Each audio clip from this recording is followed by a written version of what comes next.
Halo semuanya, jumpa dengan gue Chandra di channel Serapin Tekno. Dari kemarin kita selalu nge-review sebuah laptop dari prosesor kubu biru, yaitu Intel cuy. Nah, apa jadinya sekarang kalau kita review dari kubu merah, yang lain juga bukan adalah AMD. Seperti laptop di depan kalian ini, yaitu MSI Bravo 15 dengan kode tipe yaitu B7E. Ini laptop menurut gue di bawah under 10 jutaan cuy, lebih tepatnya harganya 9 jutaan. Tapi laptop ini recommended parah karena dari segi prosesor dan juga GPU di sini menarik banget cuy. Nanti kita bakalan bahas. Tapi sebelum kita bahas lebih dalam, kita harus membahas dari segi harga terlebih dahulu. Jadi kalau misalnya harga dari laptop yang satu itu lebih tepatnya di angka 9,8 jutaan.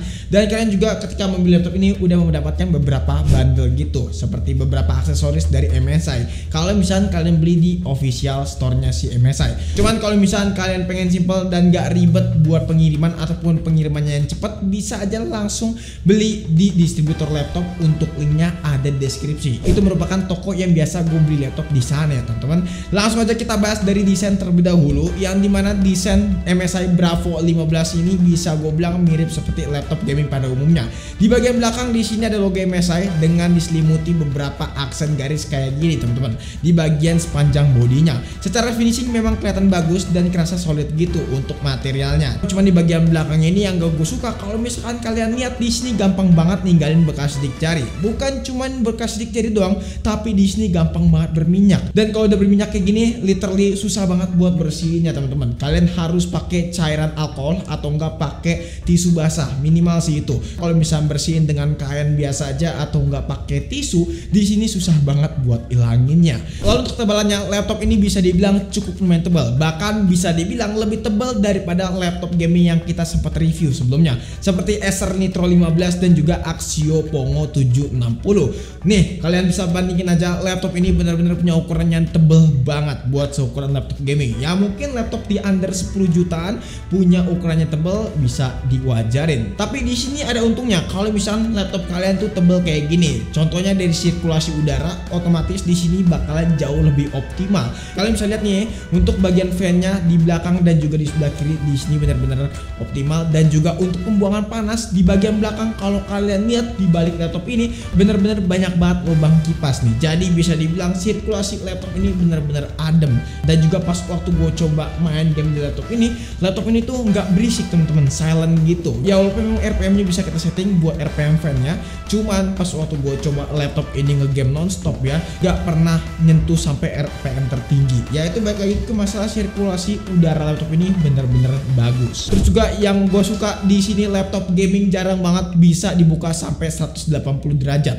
Laptop ini bisa teman-teman, laptop ini bisa kalian ajak tiduran kayak gini. Dan kalau lo tahu kan laptop seperti Axio Pongo 760 atau enggak Acer Nitro 15 yang sebelumnya kita udah sempat review, itu cuma bisa dibuka sampai 90 derajat aja.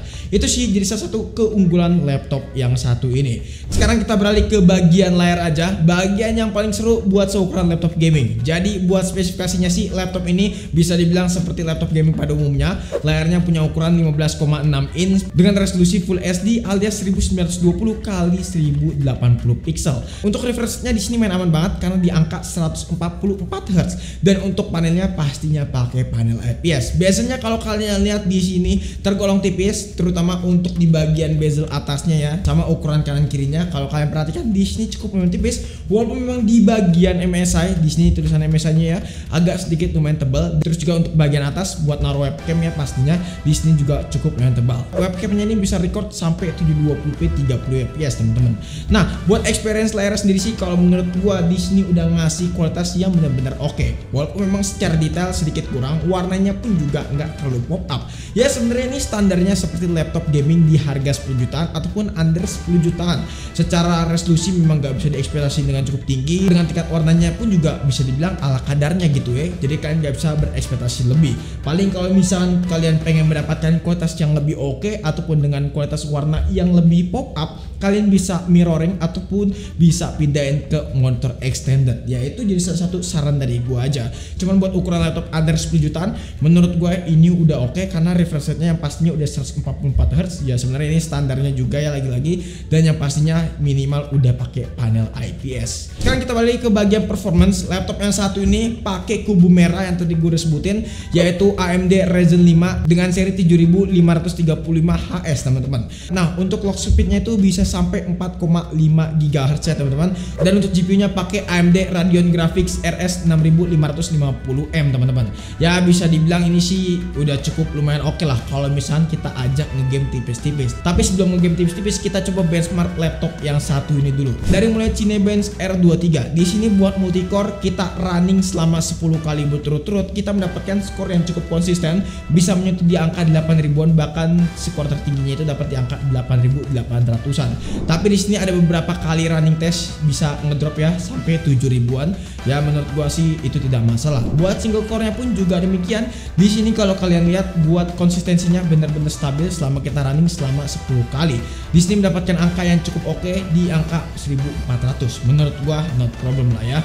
Lanjut buat rendering, dari mulai Blender nih ya, kita pakai Blender preset BMW W27, dan untuk CPU-nya dapat skor di angka 4 menit 55 detik, dan untuk GPU-nya dapat di angka 1 menit 44 detik. Lalu kita langsung tes buat di Adobe Premiere Pro CC 2024 ya teman-teman, ataupun CC ya. Di sini buat renderingnya dengan resolusi video di angka Full HD, durasi 10 menitan. Hasil renderingnya kita dapat di angka 6 menit 32 detik. Untuk RAM-nya sendiri pas suatu kita tes menggunakan Crystal Disk Smart ya teman-teman. Buat speednya di sini dapat di angka 4787 Mbps, write-nya itu di angka 3480 Mbps. Jadi menurut gua udah cukup oke dengan speed segini, entah itu write dan juga write-nya. Tapi yang jelas laptop ini tuh masih bisa upgrade SSD kok, karena masih ada satu slot lagi. Cuman gue dengar-dengar katanya nggak ada hostingnya.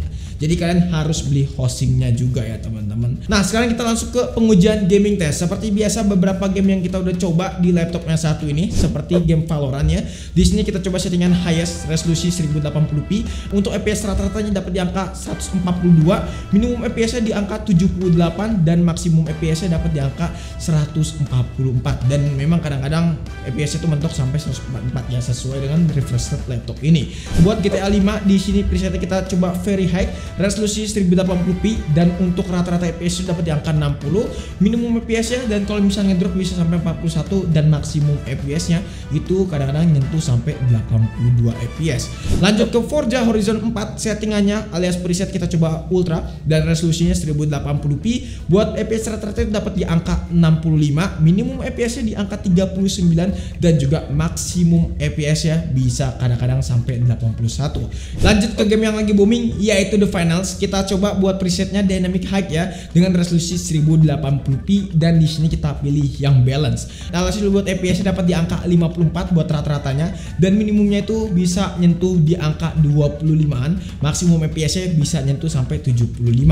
Buat presetnya kita ubah ke dynamic height juga, cuman kita pilih yang mode performance. Hasil buat FPS-nya dapat di angka 57, ada sedikit peningkatan, dan buat maksimum FPS-nya tuh dapat di angka 88, sama satu lagi buat minimum dropnya tuh bisa sampai 32. Memang ada sedikit peningkatan kalau kita pakai mode performance di game The Finals ini ya presetnya, tapi yang gue rasakan buat grafiknya agak sedikit di downscaling ya, artinya agak sedikit dikompres ya teman-teman.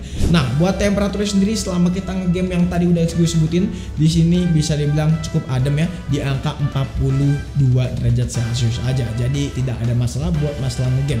Ya baik lagi, temperatur laptop ini sangatlah terjaga karena memang sirkulasi udara di laptop ini tuh bener-bener dijaga banget sama MSI. Selanjutnya untuk pengalaman keyboard, ini yang paling penting buat seukuran laptop gaming, karena kita tahu lah ya laptop gaming pasti identik dengan keyboard ya, walaupun memang kalian pastinya pakai keyboard eksternal yang udah kalian beli. Tapi gue pengen coba review sedikit buat keyboardnya si MSI Bravo 15 ini. Menurut gue laptop yang satu ini buat keyboardnya kerasa biasa banget. Untuk feel saat diketik di sini bener-bener kerasa biasa banget, bahkan bukan layaknya seperti laptop gaming. Terutama di sini ASWD RGB-nya yang dibikin agak sedikit lebay gitu, dan juga untuk tombol powernya juga demikian dibikin semi transparan. Nah, untuk arrow keyboardnya nih, kalau misalnya kalian lihat ada beberapa settingan ya, seperti gestur. Kalau kalian lihat di sini bisa ngatur fan, ngatur kursor dan lain-lain. Jadi bisa kalian pilih aja sesuai dengan kebutuhan kalian.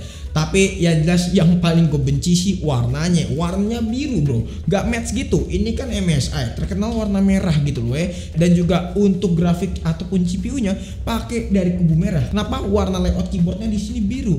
Why gitu MSI, lo mau jadi Lenovo? Aduh, tau lah. Tapi yang jelas laptop ini cukup lumayan aneh kalau menurut gua ya, karena ya di sini desainnya kelihatan sangar, udah oke banget MSI punya, tapi keyboardnya warna biru. Jadi kayak cocok gitu ya. Tapi ya udahlah ya, langsung kita beralih ke bagian baterai aja. Baterainya sendiri sih bisa dibilang sih irit ya teman-teman. Ya di sini bisa bertahan 3 sampai 4 jam ya kalau misalnya penggunaan tanpa charging. Dan pastinya kalian harus bawa adapter charger. Lalu buat konektivitasnya sendiri dia udah pakai Wi-Fi 6E ya teman-teman. Jadi buat kemampuan kecepatan udah pastinya oke banget.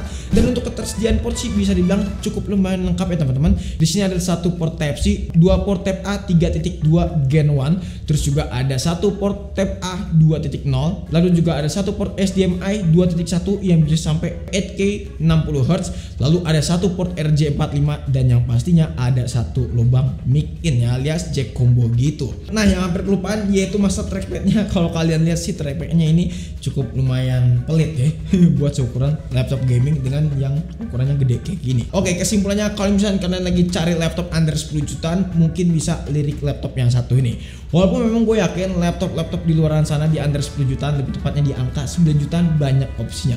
Tapi mungkin coba bisa kalian lirik yang satu ini, karena laptop yang satu ini punya performance yang oke, itu terutama, dan yang pastinya punya sirkulasi udara terbaik buat laptop di harga segini. Kalian coba cari aja brand lain dengan laptop harga segini punya sirkulasi terbaik atau enggak, cuma laptop ini doang cuy. Ya karena memang kalau lo lihat bagian belakangnya tadi bener-bener banyak banget sirkulasi udara gitu. Jadi recommended banget kalau misalnya kalian pengen beli, walaupun memang ada sedikit kekurangan, laptop ini berat dan juga tebal, dan pastinya kalau kalian sering bawa laptop ini, shoulder kalian udah jadi kayak Deddy Corbuzier gitu ya.